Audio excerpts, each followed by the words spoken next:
ప్రపంచ ఆదివాసీ దినోత్సవం సందర్భంగా ఆంధ్రప్రదేశ్ రాష్ట్ర ముఖ్యమంత్రి నారా చంద్రబాబు నాయుడు గారు ఆడేరు వస్తున్నట్లుగా ఈ పత్రిక ద్వారా తెలుసుకున్నాం. అయితే చంద్రబాబు నాయుడు గారు పర్యటన అంటేనే మాకు భయం వేస్తుంది. ఎందుకంటే 2014లో ఆగస్టు 9వ తారీఖున విశాఖపట్నంలో ప్రపంచ ఆదివాసీ దినోత్సవం సందర్భంగా ఆ రోజు విశాఖపట్నం వచ్చి జివో నెంబర్ 97ని తీసుకొచ్చి బాక్సైట్ని వెలికి తీయాలనే ఉద్దేశంతో ఆ రోజు ఒక జివో తీసుకొచ్చారు. అది తర్వాత వైఎస్ఆర్ కాంగ్రెస్ పార్టీ అధికారంలోకి వచ్చిన తర్వాత మొదటి నెలలోనే అది జీవోని రద్దు చేయడం జరిగింది అనుకోండి. అయితే చంద్రబాబు నాయుడు గారికి మేము కొన్ని విషయాలు తెలియజేయాలనుకుంటున్నాం. ప్రధానంగా మా గిరిజన ప్రాంతంలో ఉన్నటువంటి ప్రధాన సమస్యగా ఉన్నటువంటి జివో నెంబర్ 3ని ఎన్నికల సందర్భంగా ఎన్నికల ముందు అరకువేలు వేదికగా వచ్చి ఆ రోజు ఈ జివో నెంబర్ 3ని ఖచ్చితంగా మేము పునరుద్ధరిస్తాం, లేదంటే ప్రత్యామ్నాయ జీవో అయినా సరే ఆ రోజు తీసుకొస్తామని చెప్పేసి చంద్రబాబు నాయుడు గారు మాట ఇవ్వడం జరిగింది. ఈ జివో నెంబర్ 3 కారణంగా ఈ స్పెషల్ డిఎస్సి అలాగే ఆయన పుట్టినరోజు సందర్భంగా మెగా డిఎస్సి అని చెప్పేసి డిఎస్సి తీయడం జరిగింది. అయితే ఆ డిఎస్సి సందర్భంగా ఈ జివో నెంబర్ 3 కారణంగా వేలాది పోస్టులు మా గిరిజన ప్రాంతంలో ఉన్నటువంటి నిరుద్యోగ యువతంతా కూడా నష్టపోవడం జరిగింది. కాబట్టి ఈ జివో నెంబర్ 3ని ఖచ్చితంగా పునరుద్ధరిస్తారా, లేదంటే ప్రత్యామ్నాయ జీవో తీసుకొచ్చి 100కి 100% ఉద్యోగాలు ఇచ్చేటట్లుగా కృషి చేస్తారా అని చెప్పేసి స్పష్టమైనటువంటి హామీ ఇవ్వాలి, స్పష్టమైనటువంటి ప్రకటన చేయాల్సినటువంటి అవసరం ఉంది. అదే రకంగా 170 యాక్ట్ని ముఖ్యమంత్రి గారు ఆయన సభాపతి స్థానంలో ఉన్నటువంటి అయ్యన్న పాత్రుడు గారి ద్వారా ఆ రోజు ఏ రకంగా వ్యాఖ్యలు చేశారో మనం గతంలో కూడా మనం మీడియా సమావేశంలో కూడా మాట్లాడడం జరిగింది. ఇప్పుడు 170 యాక్ట్ని నిర్వీర్యం చేయాలని ఒక కుట్రతో ఆ రోజు చంద్రబాబు నాయుడు గారు ఆయన చేత మాట్లాడించడం జరిగింది, సభాపతి గారి చేత. కాబట్టి 170 యాక్ట్ని కూడా ఖచ్చితంగా మేము అమలు చేస్తాం, పటిష్టంగా అమలు చేస్తామనే విషయాన్ని కూడా ప్రకటించాల్సినటువంటి అవసరం ఉంది.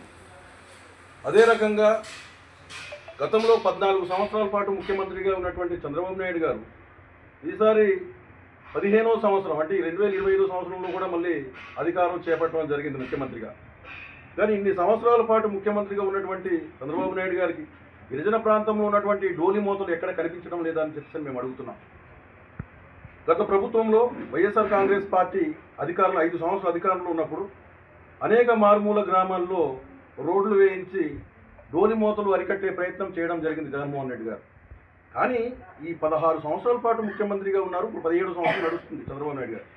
మరి ఇన్ని సంవత్సరాల అధికారంలో ఉండి గిరిజన ప్రాంతంలో ఉన్నటువంటి ఇన్ని మరణాలు డోలి మోతలు ఎక్కడ చంద్రబాబు నాయుడికి కనిపించడం లేదా అని చెప్పి అడుగుతున్నాం. ఖచ్చితంగా ఈ డోలి మోతల మీద కూడా స్పష్టమైనటువంటి ఒక ప్రకటన చేయాల్సినటువంటి అవసరం ఉంది. అదే రకంగా ఈరోజు రాష్ట్ర వ్యాప్తంగా ఏదైతే ఇంటింటికి రేషన్ అనే కార్యక్రమాన్ని రద్దు చేసి, పథకాన్ని రద్దు చేసి రేషన్ డిపోల వద్దకు వెళ్ళిపోయి తీసుకోవాలనేటువంటి ఈ కొత్త ఆలోచన తీసుకురావడం కూడా మాకు రాష్ట్ర వ్యాప్తంగా మా గిరిజన ప్రాంతంలో అయితే మరీ అధికంగా మాకు సమస్య ఉంది. మా గిరిజన ప్రాంతంలో చిన్న చిన్న గ్రామాలు ఉన్నాయి. మా చిన్న చిన్న గ్రామాల్లో ఏదైనా ఒక జీసీసీ కేంద్రం నుంచి లేదంటే ఒక జీసీసీ డిపో నుండి మారుమూల వెళ్ళాలంటే 10 కానీ 15 కిలోమీటర్లు 20 కిలోమీటర్ల దూరంలో కూడా ప్రయాణం చేయాల్సినటువంటి పరిస్థితులు ఉన్నాయి. ఈరోజు వచ్చేటటువంటి రేషన్ 15 కేజీలు 20 కేజీలు రేషన్ పట్టుకొని అనేక మారుమూల ప్రాంతాల్లో ప్రయాణం చేస్తున్నటువంటి పరిస్థితులు మన పత్రికా కథనాల ద్వారా కూడా అలాగే మీడియా ద్వారా కూడా చూస్తున్నాం. కాబట్టి ఈ ఇంటింటికి రేషన్ అనే కార్యక్రమాన్ని కూడా ఏం చేస్తారు భవిష్యత్తులో ఖచ్చితంగా మా గిరిజన ప్రాంతంలో మారుమూల గ్రామంలో ఉన్నటువంటి మా ప్రజలకి మంచి చేసే విధంగా ఒక ప్రకటన చేయాల్సినటువంటి అవసరం ఉంది. కాబట్టి ఏదైతే ఇప్పుడు చెప్పేమో ఈ జివో నెంబర్ 3 కానీ 170 యాక్ట్ కానీ అలాగే డోలి మోతలు అలాగే ఇంటింటికి రేషన్ ఈ 4 పైన స్పష్టమైనటువంటి ప్రకటన చేయాలి. ప్రకటన చేసిన తర్వాతనే పాడేరుగా అడుగు పెట్టాలి, లేదంటే మేము ఖచ్చితంగా ఆయన పర్యటనను అడ్డుకుంటాం. ఈరోజు మనం చెప్పాలనుకుంటే ఈరోజు చంద్రబాబు నాయుడు గారు పాడేరు అడుగుపెట్టే అర్హత ఆయనకి లేదు. ఆయన గిరిజన ప్రాంతంలో ఉన్నటువంటి గిరిజనులకి ఏ రకంగా మేలు చేశారు ఇక్కడ అడుగు పెట్టడానికి? ఈరోజు అది ఒకసారి ప్రపంచ ఆదివాసీ దినోత్సవానికి విశాఖపట్నం వచ్చినప్పుడే ఆ రోజు మా మా మనోభావాలు దెబ్బతీసే విధంగా ఇక్కడ ఉన్నటువంటి సంపదను కొలగొట్టే విధంగా ఆ రోజు జీవో నెంబర్ 97ని తీసుకురావడం జరిగింది. ఈసారి 2025 సంవత్సరంలో ఆగస్టు 9వ తారీఖున మా అడ్డాకు వస్తున్నారు. అంటే ఇక్కడ వచ్చినప్పుడు ఏ రకంగా మా గిరిజనుల పాలిట శాపంగా తయారవుతారేమో అని ఇక్కడ ప్రజలందరూ కూడా భయభ్రాంతులకు గురవుతున్నారు.